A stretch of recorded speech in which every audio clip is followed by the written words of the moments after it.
Kau tengok ni letak kat sini, lekat tisu basah ni melekat kat sini tau. Macam mana dia boleh jadi macam ni? Ini mop viral. Tapi ni bukan mop untuk mop lantai, tapi boleh je kalau nak mop lantai. Tapi yang ini dia lebih fokus untuk kita mop macam ni. Contoh contoh. Dekat rumah kan ada kitchen cabinet ke wardrobe ke apa yang tinggi-tinggi macam ni, nak bersihkan kat sini kan?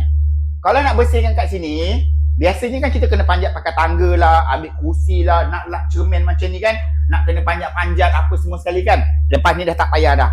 Pakai mop viral ni. Kenapa aku kata mop viral ni bagus?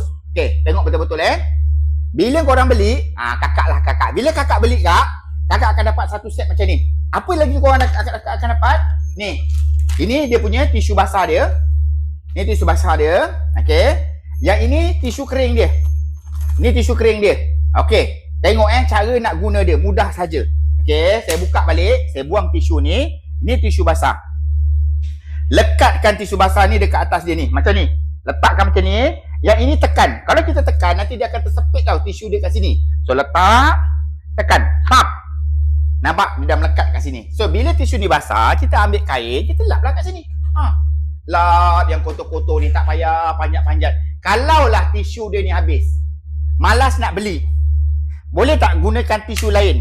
Jangan kata tisu lain, kain buruk ni pun boleh. Kain buruk ni pun boleh. Tengok Ini kain buruk apa ni? Ini kain buruk kat kedai RM2 lah. Betul tak? Ini kain buruk kat kedai RM2. Tengok. Letakkan macam ni. Tekan. Melekat ni. Melekat awak. So jadinya insya-Allah kuat dia punya lekat dia. So dia dah tersepit macam ni. Katalah kain buruk ni kita dah basuh, kita dah lembapkan dia apa semua, letak sini, lap terus. Ya Allah, senangnya kerja. Ini kalau rumah kotor, cermin kotor, tu masalah kau. Sebab kau malas. Tapi kalau dulu basah kotor, sebab tinggi tak kerti nak panjat, takut badan saiz macam saya 90 kilo, takut nanti panjat kursi patah apa semua, ya boleh beri alasan. Tapi bila dah ada ni, jangan beri alasan. Okay, so yang ini saya rekomenkan sungguh-sungguh dekat kakak. Pergi dekat beg kuning saya, tengok berapa harga dia. Sungguh murah je harga dia, mampu milik sangat-sangat. So yang ini bila beli, macam saya cakap tadi lah, akan dapat ni tisu kering satu beg, tisu basah satu beg, kain lap dia dua set, siap dengan termasuk dengan batang mop dia sendiri.